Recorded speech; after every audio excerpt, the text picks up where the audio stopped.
What's going on, everybody? It's your boy C-Zar, and we are talking about Ethereum today, ETH USD. Hit that like button, subscribe if you want to see more content like this, and let's get into it, my friends. It is the first day of August.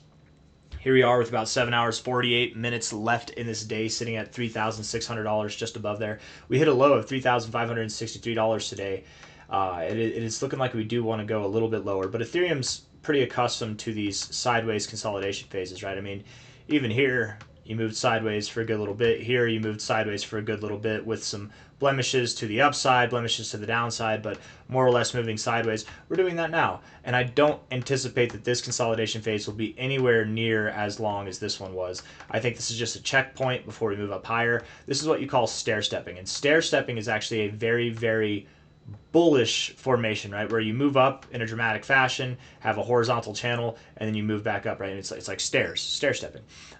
It's not a bad thing. It's definitely not a bad thing. It's nothing to be afraid of. But a little shakeout with Ethereum causes altcoins to drop, other coins to drop and stuff like that. It can definitely be intimidating for people who are expecting it to be up only. And it is up only. I mean, looking back, if we do this, even if we consolidate here for another week, right? And then we move up, looking back at it up here, it's going to feel like it was up only since July. You know what I mean? Even if it's going into the end of August and we're only at $5,600, it'll feel like it's been up only.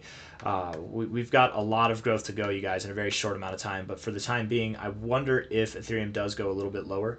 Looking at Bitcoin here, I'm wondering if we find resistance here too, considering. Anyways, Ethereum, the 1 hour time frame. Let's look at that. Going on the 1 hour here. RSI does have a little bit of oomph to it, a little bit of bullish divergence. Couldn't paste good. I wasn't trying to paste anything. Let's see.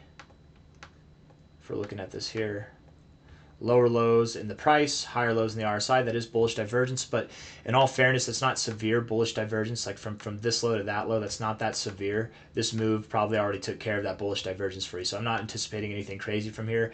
MACD is crossing green right now, but it's the beginning of a 1 hour time frame. Let's see if that upholds. You do have more severe bullish divergence on the MACD, which would call for a move up to about 36.80. You're at 36.20 right now, so it's nothing crazy. Stochastics also have some bullish divergence. I don't know. There's enough reason, enough causality to bounce from here. I wouldn't be surprised if you did.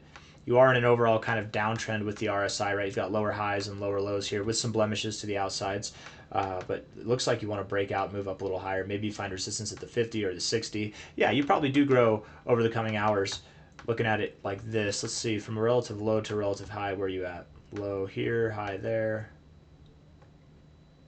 Skimmed the 1618. Yeah, go up a little bit. Go to like $3,700. Go all the way up to $3,750. Somewhere in this area here. Find resistance. Come back down. That's my expectation. I would think that you do come back down. Where are you going to find support? The expectation that I would have is that you find support somewhere at the base of this range, right? Let's draw a couple lines. It could be as low as this low, which I doubt that we get that low, but maybe. Could be down here. Could be somewhere in between, right? Any of these prices here are about like $35.30 to $34.80, something in there. Nice little $50 range. I wouldn't be surprised if that's where you found support. Let's see if the fibs agree with that from a high or low to a high here. It's our 1886200 area, actually very well encapsulated there. So 3500, 3480, something like that. I could very well see that happen by the end of this drop, which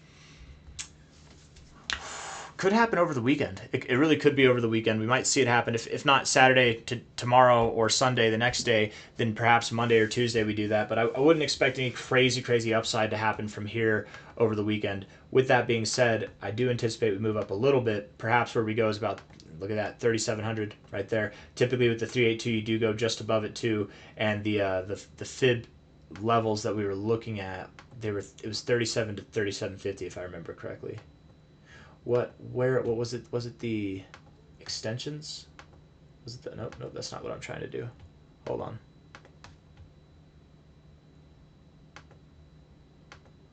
Yeah, 3750 to 3700, perfect. So something in that area there would be where I would expect that we go. We come up, we find resistance here, prior areas of support right there, right? We find resistance there, prior areas of resistance back here, come back down, get a lower low, form some bullish divergence on our 1 hour time frame and probably our 4 hour time frame as well. Bada bing, bada boom, we're ripping, doing good things. 4 hour time frame here looks somewhat bearish. Getting in the oversold zone is not a good look, but 3 hours, 43 minutes left in this 4 hour time frame. Let's see if we can close it green. If you do close it green, that sets you up for a nice bounce. getting in the oversold zone and out of it immediately is a good setup. You do have lower lows and lower highs overall, and you're kind of at the base of this range now. I'm not drawing the lines the best, but let me try that again, right? You can see lower lows, lower highs here. You're at the base of this range. Might you come up and then come down? Maybe the weekend is bullish, actually. And then you have your final drop there on Monday or Tuesday. That'd be interesting, right? A pump over the weekend and then a dump on Monday. That actually has been happening a lot. 4-hour MACD crossing below the zero, not a good look. Stochastics oversold, not a good look. But again, I do think you're at an area to bounce, so bounce you shall. Where are you going to bounce to? Prior areas of resistance here, 3,700 to 3,750. That's where you're going to go, and then likely come back down. If you break above 3,750, we can start to build out a case for this being the low and that you do move higher. It's very possible that could happen, but I think what's going to happen more so is that we probably go just a little bit lower, right? Where's that low again? 3,500, is that what it was? 35 to 3480. Yeah, 35 to 3480. That's right. That's the target area. Looking at the daily time frame, things are starting to get a little bit more bullish, I think, right? You've got lower lows in the RSI, higher lows in the price.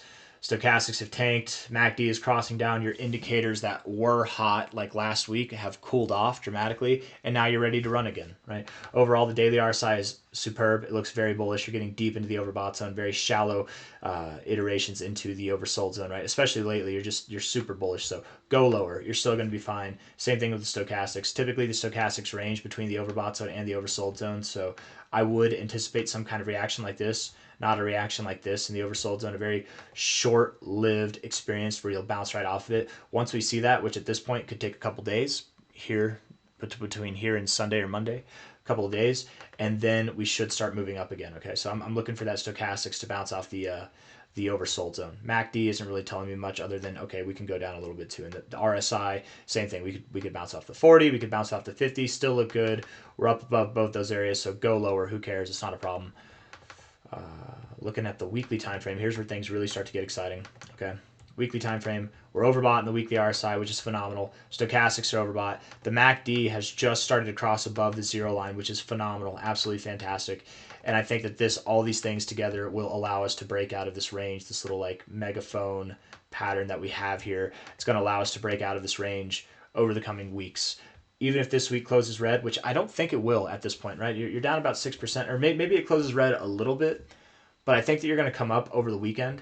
Again, you're at 36.30 right now. I think you'll come up about $100 from here, a little bit over $100 even over the weekend, and then come down. So this RSI won't be at risk of closing out of the overbought zone, I don't think. You might even close right here at the overbought zone, and then because I do think you're going up to 37, 37.50, somewhere in that area.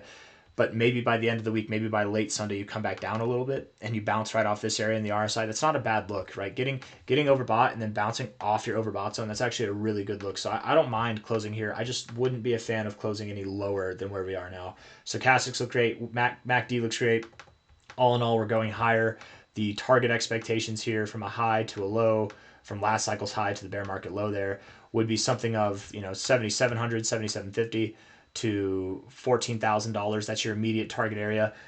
I think personally that what we're going to see by the end of August or sometime in September, maybe even early October, who knows how long it takes, but I would think it doesn't take much time at all. Once we break out of this range that we've been in since March of 2024, I think that we're going to move up at a very fast pace. But I would think that we stop somewhere around $8,000. I don't know about you guys, but $3,600 now, moving up to $10,000 by the end of September sounds a bit intense to me. Even $8,000 sounds pretty intense, but it's the minimum target. It's the likely area that we're going to go to. If we take the high to low of this range here, high here to the low, that fib, the golden ratio is right there at $8,000. I mean, it makes a lot of sense to me that that's where we would go. Find some turbulence, consolidate, whatever, and then move up as we go into the end of the year, seeing prices that are above 10,000, 14,000 even, and finishing up the cycle. I would think we finish up this cycle somewhere around 14K to 27,000. I know that sounds insane, but time will tell, right? It only sounds crazy now.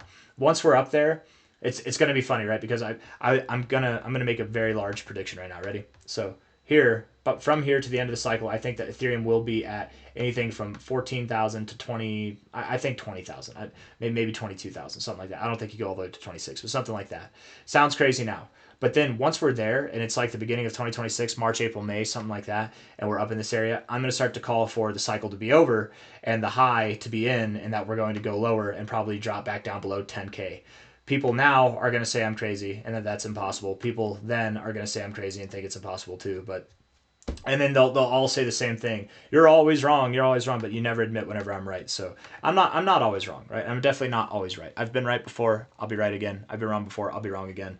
But there's this one troll that I got in mind today that was like, he was just the classic stuff. What'd he say? You know, it's something that I think is funny is that words. You can tell that somebody's incapable of an original thought because they will say a word that's like hot, right? It's like it's not something that's part of their dialect. It's just something that's going around. And right now, the word grifter, I hear the word grifter a lot. Not toward me, but in politics, in crypto, and it seems to be the word for whatever reason. It's just the word. Like once upon a time, it was simp. Simp is still used. Grifter has always been used, but grifter, it's just that word. So it's. Do you guys know what I'm talking about? Like whenever there's like a hot word going on and it's being pushed, it's almost like it's being pushed by the media. It's like you can tell someone is programmed, being brainwashed or being programmed. You're eating the programming by the word. Someone said that I was a grifter and then that I was a clown and that I'm wrong all the time. But it's like how am I a grifter? I don't ask any of you guys for money. If anybody asks for money, it's not me. It's a fake C-Zar. I don't ask anybody for money. I'm the opposite of a grifter, man. I work hard for my money. Believe me, I do. And also, how am I wrong all the time, man? I'm not wrong all the time. In fact, if you actually pay attention, if you pay attention to any of my charts, if you do, just go ahead and look at 10 random videos. Do my last 10 videos. I would bet, and I'm not 100% on this, but I would bet that 6 out of those 10 are correct, or maybe more, maybe less. Maybe I'm on a dry spell right now. Maybe I've got 4 out of 10, but I'm pretty. Most of the time, I'm a little bit above 50-50, right? I'm not perfect. I'm definitely not perfect. But the day-to-day stuff, especially, I'm not perfect. With the long-term stuff, I'm pretty good. With the timing, I'm very bad. Timing is bad on my part, and timing is probably the hardest thing to get in technical analysis, and I'm not perfect. Nobody is. But it's just funny whenever people use words that they don't know what they're talking about, like that they don't know the meaning of clearly, and yet it's like it's that hot commodity word for whatever reason that people are using. Like you can just tell that they're programmed. I don't know if anybody understands what I'm saying there, but there's words that get used in the media. Like at one point, the word weird, and it's even still kind of there. The word weird was pushed by the media, and you knew that somebody was programmed because they would just say that's weird, or you're weird, like, or he's weird. It's like, and the word weird is always a thing. It's always been a thing. People say, and there are weird things. You know, that's not necessarily. It's not that anybody that uses the word weird, but do you know what I mean? There's words that trend, and you can tell that people are programmed because they use those words that trend. If that makes sense. I'm not talking about slang. I'm not talking about what the latest hippest thing is to say. I don't know. I'm on a whole different rant here, though. Hit the like button, subscribe. Thank you all. Grifter out. Peace out. Bye-bye.